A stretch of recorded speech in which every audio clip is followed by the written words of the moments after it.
Nityanandam. Dear El Mundo, I am addressing you today on behalf of Kailasa in response to your recent anti-indigenous articles on behalf falsely of Kailasa that in indigenous communities reject agreements with fictitious Kailasa and systematically misrepresenting our sovereign nation, our diplomatic efforts, and our humanitarian mission. That in response to your anti-indigenous position disguised as defense. Before we address anything else, we must highlight here the most disturbing irony in your post. While claiming to defend the indigenous communities, you are actually arguing that the indigenous rights should be stripped away from the indigenous peoples of Bolivia. Your entire narrative focuses clearly on delegitimizing the rights of the indigenous nations to engage in diplomatic relations, a right that is explicitly protected under several articles of the Bolivian constitution, such as Article 30 and many more. The Article 30 guarantees the indigenous peoples the right to self-determination and territoriality. And the Article 30 also ensures that the right to maintain their own institutions. It's profoundly hypocritical to see how you try to position yourself as a defender of indigenous rights while at the same time undermining the fundamental rights of the indigenous communities to enter into agreement with other international partners of their choosing. This anti-indigenous position is not just hypocritical but actively harmful to the very communities that you claim to defend and exploit in the name of the indigenous people defending them. And this is very, very evident by all the articles that you have made. Let us look at your systematic violation of the various journalistic ethics. Be clear, you have utterly and completely failed to meet any internationally recognized standards of ethical journalism. Whether it is truth and accuracy, you have deliberately omitted the crucial facts regarding Kailasa's legitimate diplomatic relations, our international standing, and the legal exoneration of the Supreme Pontiff of Hinduism in the courts of the United States. This selective reporting constitutes of misinformation by selective omission. Second, independence. Your reporting demonstrates clear bias against the indigenous Hindu communities and our right to self-determination, suggesting external influence and agenda in your editorial decisions. Third, fairness and impartiality. You have presented a severely distorted perspective, deliberately excluding Kailasa's position and the evidences that contradicts your narrative. 4. Humanity. You have been using dehumanizing language, referring to Kailasa as a fictitious nation. This demonstrates a concerning lack of respect for the dignity and the rights of the indigenous Hindu communities and the indigenous people who are there in Bolivia. It speaks volumes that your publication released these defamatory articles without contacting any of us for a comment or verification. As a prominent media outlet, surely El Mundo, you understand that you are responsible for journalism, and every responsible journalism requires to hear both the sides of a story. Your failure to seek our perspective before publishing these articles demonstrates what can only be interpreted as a deliberate intent to misrepresent Kailasa and to incite further persecution against our marginalized community. El Mundo, by publishing articles describing Kailasa as a fictitious nation, while simultaneously reporting on our very real diplomatic agreements, you are engaging in a glaring contradiction that reveals your true intent. You are undeniably responsible for furthering a one-sided disinformation campaign and inciting hate against our already marginalized and persecuted indigenous Hindu community. Now, let me address each and every one of your specific false allegations. Allegation number 1.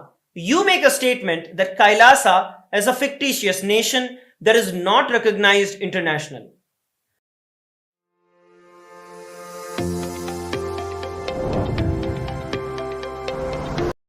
This allegation fundamentally misrepresents both the international law and Kailasa's sovereign status. Let me educate you, El Mundo, about the sovereignty, juridical statehood, and self-determination. First, let me ask you a simple question. Are Taiwan, Kosovo, or Palestine a state? Some would say yes, others would say no. But what is incontrovertibly true is that self-determination is a basic human right that is enshrined in numerous international instruments, including in the United Nations Charter. Another incontrovertible human right is the right to freedom of religion. El Mundo, you are a media house. First of all, you have no official authority or standing to recognize or to deny the recognition of any sovereign nation. You have overstepped in your role in a manner that exposes your bias and your agenda. It's important to note that even the United Nations itself, by its virtue of its own declaration, states very clearly that it is neither a state nor a government, and therefore it does not possess any authority to recognize either a state or a government. As an organization of various independent states, it may admit a new state as its member and accept the credentials of the representatives of a new government, but it very clearly states it does not have the rights to recognize a nation as per their very own mandate. This is a critical fact that El Mundo has conveniently ignored. People with a common origin, history, language, culture, customs, or religion can develop into a nation through the awakening of their national consciousness. A nation can exist even without the universal recognition, and this has been exemplified by various stateless nations throughout the history. Citizenship is not always synonymous with the nationality of a person. The United Nations International Covenant on the Civil and Political Rights, ICCPR, recognized by 178 nations, it declares in its very first article, all peoples have the right of self-determination. By the virtue of that right, they freely determine their political status and freely pursue their economic, social, and cultural development. These are precisely the rights that are being exercised by all of Kailasa's citizens. Kailasa may have fewer formal recognitions compared to longer lasting established states, but that does not deny the people of Kailasa from exercising their fundamental human rights and the political rights of building diplomatic relations and seeking recognition across the entire world. Let us look at Kailasa's juridical statehood. The juridical statehood of Kailasa is legitimate and is recognized as per international law. Kailasa is a sovereign subject of international law, possessing distinctive attributes derived from the Supreme Pontiff of Hinduism's inheritance of the unbroken succession and the revival of 21 sovereign ancient Hindu states and the ecclesiastical Hindu institutions such as the Swarna Pita Swargapura Samrajya Sarvajna Pitam and the Shamala Pita Sarvajna Pitam. In addition, Kanchi Kailasa Sarvajna Pitam and 17 other such sovereign Sanatana Hindu ecclesiastical historical institutions receive customary recognition by the United Nations as per the Vienna Convention on Diplomatic Relations and the Vienna Convention on Consular Relations. In addition to this, Kailasa fulfills all the criteria for statehood that is established in the Montevideo Convention on the rights and the duties of a state. The Montevideo Convention very clearly states 4 important capacities for a state to be recognized as a state. The point number 1 begins with permanent population. Kailasa, of course, has a well-defined community of citizens that are unified by cultural, religious, and historical bonds living in the sovereign territories of Kailasa. Second, defined territory. Kailasa maintains territorial sovereignty that has been gifted by various countries from around the world. Third, government. Kailasa has a very well established functional government with administrative capabilities. And fourth, capacity to enter into relations with other states. As evidenced by our diplomatic agreements with various indigenous nations, with various municipalities in Bolivia, in other countries around the world, Kailasa actively engages in international relations. The Montevideo Convention on the Rights and the Duties of the State establishes very clearly that the political existence of a state is independent of the recognition by other states. Please be very clear. The political existence of the state is independent of the recognition by other states. And this emphasizes the inherent rights of the states to self-governance, to the territorial integrity and political independence. Further to this, the doctrine of continuity applies to Kailasa. International law recognizes a state's legal personality by recognizing its identity. This perspective extends to periods of annexation or occupation, where the legal personality of a state is considered to persist, enabling its subsequent re-establishment. Historical examples dating back to the 18th century include cases like Portugal and Genoa and instances of state re-establishment after the Vienna Congress of 1815.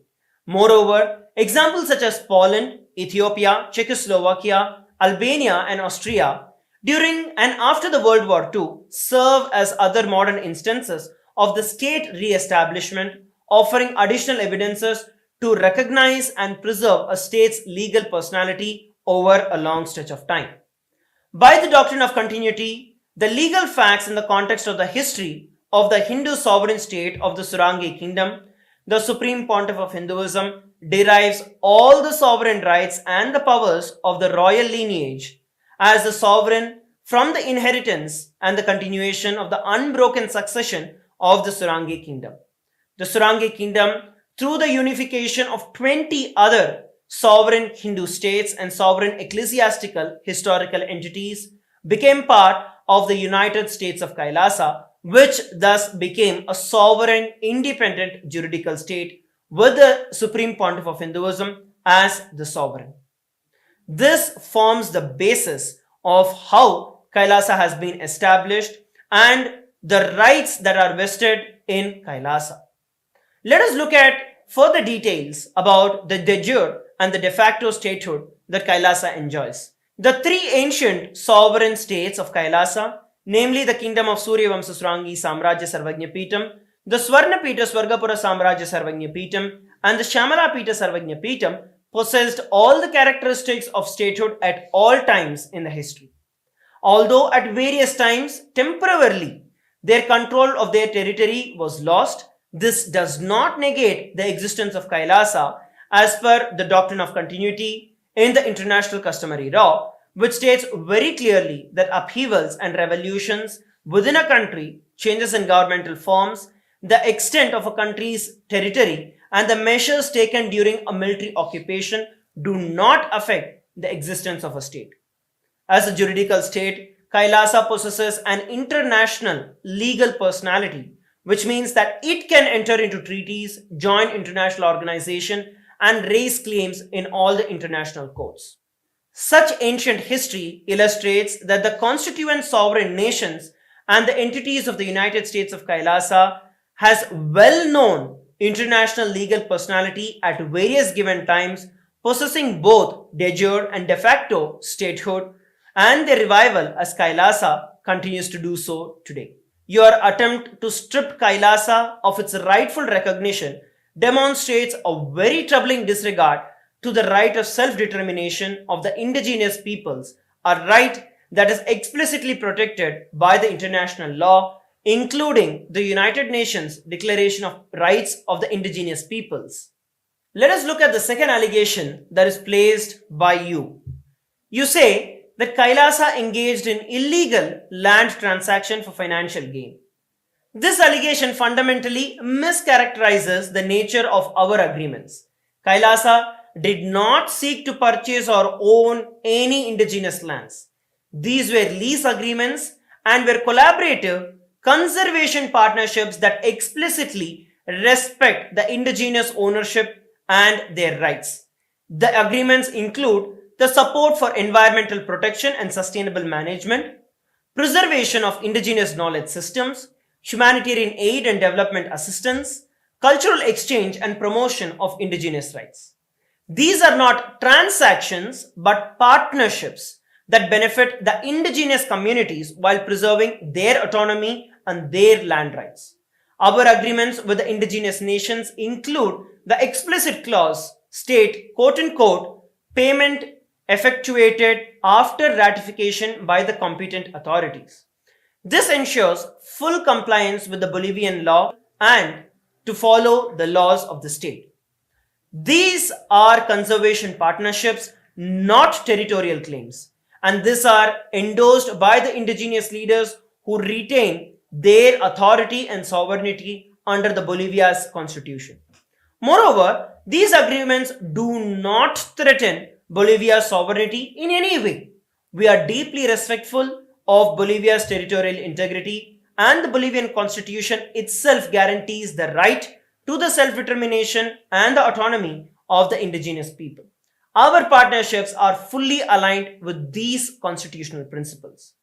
Unlike extractive industries that have historically exploited the indigenous lands for profit, Kailasa's approach centers on supporting the indigenous communities and their own development, their vision, while helping preserve their cultural and environmental heritage. You go on to say that Kailasa attempted to negotiate illegitimate 1,000-year contracts.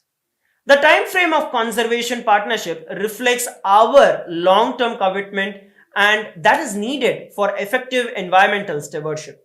It's not an attempt to control land. Long-term conservation agreements are standard global practices and are recognized internationally by the environmental law.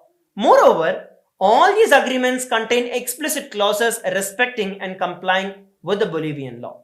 Furthermore, Bolivian constitution states very clearly that the integrity of the indigenous territory is recognized, which includes the right to maintain and develop their own forms of economic, cultural, and spiritual life. We are very clear that we have honored this integrity rather than undermining it. The economic components of our agreements were not payments for land, but investments into the community for development, for the environmental protection, for their cultural preservation. These resources would be managed by the communities themselves according to their own priorities and the governance structure. Meaningful environmental conservation requires long-term vision and commitment, and our agreements reflect this in reality. It is not any desire to quote-unquote control indigenous territories. You move on to say that Kailasa promoted foreign religion contrary to the indigenous traditions. The allegation reveals a profound ignorance of both Kailasa's mission and the indigenous Bolivian culture. Kailasa promotes religious freedom and respects spirituality of all traditions. We never sought to impose religious practices on any community. Moreover, many indigenous Bolivian communities practice spiritual traditions that include elements of cosmic harmony, respect for nature, and the recognition of divine manifestations. These concepts are entirely compatible with the Hindu spiritual perspectives. The allegations that indigenous communities cannot engage with other traditions itself is a contrary and is a colonist perspective that denies their agency and their intellectual sovereignty. The Supreme Pontiff of Hinduism has made extraordinary contributions to these indigenous civilizations worldwide and serves as the emperor for the 21 ancient kingdoms. The work of the Supreme Pontiff of Hinduism has focused on preserving the endangered knowledge systems, supporting the sustainable development, and protecting the rights of the indigenous people. Kailasa, under the guidance of the Supreme Pontiff of Hinduism, has extended our humanitarian grants to over 100 nations, supporting critical initiatives including environmental sustainability, forest conservation, poverty alleviation, women and child empowerment, free education, and so on. Guna sunlight je, guarantee menjadi.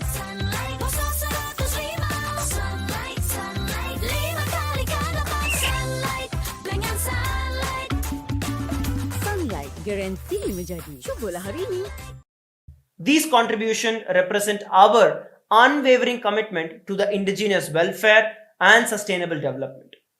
Leveraging ancient Hindu wisdom to address the contemporary challenges that are faced by the indigenous communities worldwide. Unlike exploitative colonial relationship, these humanitarian partnerships are designed to strengthen the indigenous sovereignty while preserving cultural heritage and ecological integrity. And while you go on to report about the fake information and false allegations on Kailasa, you fail to acknowledge the broader historical context in which Kailasa exists. The Hindu genocide and ethnocide that the Hindus have faced stand as one of the most tragic and overlooked chapters in the entire human history. We are indigenous people and we have suffered from colonization. At one given point in time, Hindus had over 56 indigenous nations, spanning approximately 6 million kilometers square across the entire Asian belt. With over 10,000 indigenous traditions, 1,700 provinces and over 200 Hindu kingdoms. The dark chapter of several centuries includes massacre of over 500 million Hindus, slavery of 4 million Hindus, and artificially induced famines resulting in death of over 160 million Hindus, destruction of thousands of Hindu temples, over 1 million Hindu educational institutions, and over 80 million Hindu scriptures. Today, a very small fraction of these indigenous Hindu traditions endure, with the Hindu sovereign lands being unlawfully annexed, leading to the forced mass exodus of Hindus and the indigenous nations. Kailasa represents the revival and the preservation of these indigenous traditions, cultures, and knowledge systems that the colonizers attempted to eradicate. By delegitimizing Kailasa, El Mundo, you become a complicit in the ongoing erasure of the indigenous Hindu heritage. Let me attend to the next allegation that you pose. You say that Kailasa used deception and false promises to appropriate indigenous lands. This is categorically false. All the negotiations were conducted transparently with full disclosure and the presence of the community and the leaders of the community. The terms were clearly documented, translated into the local language, and explained in detail. The assertion that the indigenous leaders were somehow tricked is deeply patronizing and denies the intelligence and the agency of the indigenous people of Bolivia. Unlike colonial powers that have historically exploited the indigenous communities, Kailasa approached these agreements as partnership between sovereign entities with mutual benefits and responsibilities very clearly articulated in these agreements. El Mundo's reporting conspicuously ignores the political context in which these allegations against Kailasa have emerged. This is not journalism, but this is political theater. First, the timing of these accusations coincides with the internal politics and the tensions that is brewing in Bolivia, where various factions are competing for the influence over the indigenous communities and their resources. Kailasa has become a convenient scapegoat in this domestic political struggles. Second, El Mundo has failed to investigate the potential economic interests behind the opposition to Kailasa's conservation partnerships. There are powerful commercial entities, mining companies, agriculture corporations, extractive industries. They stand to benefit if the indigenous lands are opened to commercial exploitation rather than protected through conservation agreements that Kailasa has entered into. The question that El Mundo should be asking, but isn't, is who benefits from undermining Kailasa's humanitarian partnership with these indigenous communities? Not the indigenous communities themselves, who would receive resources, support, international recognition through the agreements that Kailasa has signed. Not the environment, which would benefit from long-term conservation commitments of Kailasa. The beneficiaries are those who wish to exploit the indigenous peoples, the indigenous land for the resources of short-term profit. And this is the very colonial mindset that Kailasa stands against. You further go on to place an allegation that Kailasa offered financial incentives to commercialize indigenous heritage. The economic components of our agreements were not payments for land, but investments into the community for the development as stated earlier. These resources would be managed by the communities themselves according to their own priorities and structures. Kailasa's humanitarian aid is not gathered through taxes as most established nations would collect, but instead raised through the hard work and the sacrifices of the Supreme Pontiff of Hinduism, Bhagavan Sri Nityananda Paramashivam, and the contributions of the hard-working individuals of a persecuted minority indigenous community that are inspired to do the same, witnessing the Supreme Pontiff of Hinduism's relentless sacrifices and the unshakable grit and commitment towards this mission. Kailasa is committed to the humanitarian contributions. However, it is very unfortunate that the anti-indigenous, Hindu-phobic, racist articles and media outlets such as El Mundo, such as you, have derailed these humanitarian services that Kailasa is committed to providing. Your publication, by hosting and publishing these articles, has extraordinarily amplified this systematic persecution. Instead of recognizing our contributions and our genuine commitment to the indigenous welfare, El Mundo, you have put a systematic and focused effort into inflicting deeply harmful disinformation that directly harms the vulnerable communities who are intended beneficiaries of Kailasa's humanitarian aid. You further go on to place allegation that indigenous communities demand Kailasa to be declared unwelcome. First of all, this entire allegation is entirely fabricated. Let us be absolutely clear. No legitimate indigenous communities have spoken anything against Kailasa. These supposed statements are completely fabricated and created by you and other media outlets to drive your anti-indigenous agenda. El Mundo, you have been deliberately gaslighting the indigenous people by manufacturing the false narratives that indigenous communities are acting against Kailasa. This is a classic divide and conquer tactic that is used throughout the entire colonial history, falsely claiming that indigenous people reject partnership that actually benefit them. What is actually happening is that the indigenous communities who formed legitimate diplomatic relations with Kailasa are being threatened and intimidated by the anti-indigenous media mafia. These communities face tremendous pressure when they exercise their constitutional rights to self-determination and international relations.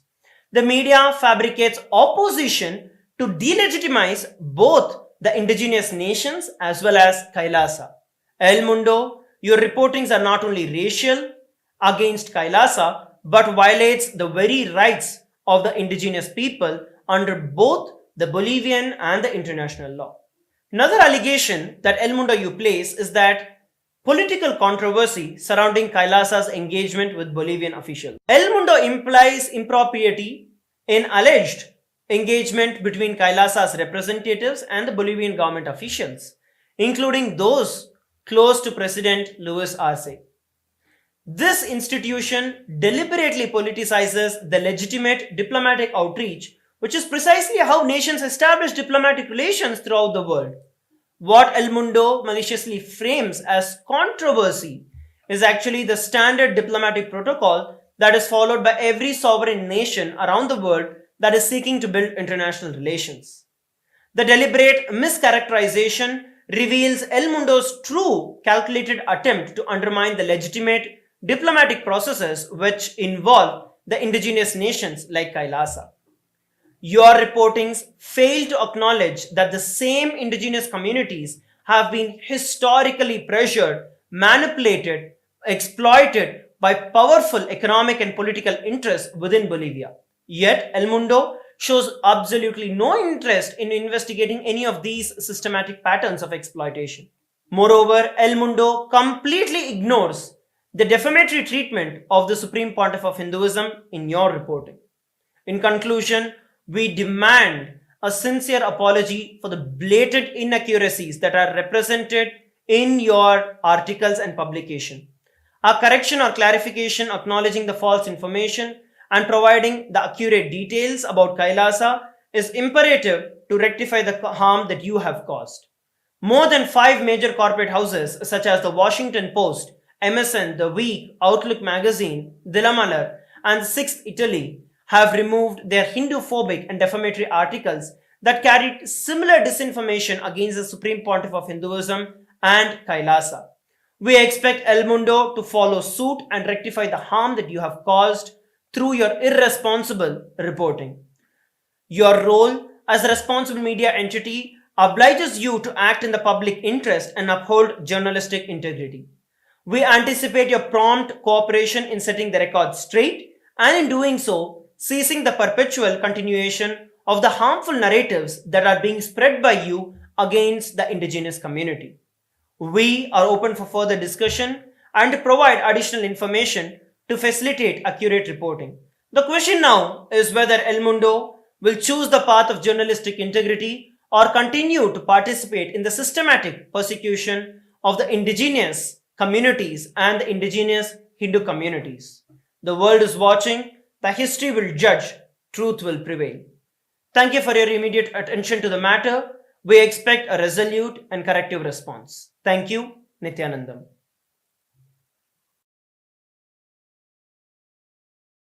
Hey, it's me, your dry skin. Craving the ceramides in CeraVe. Hey, it's me.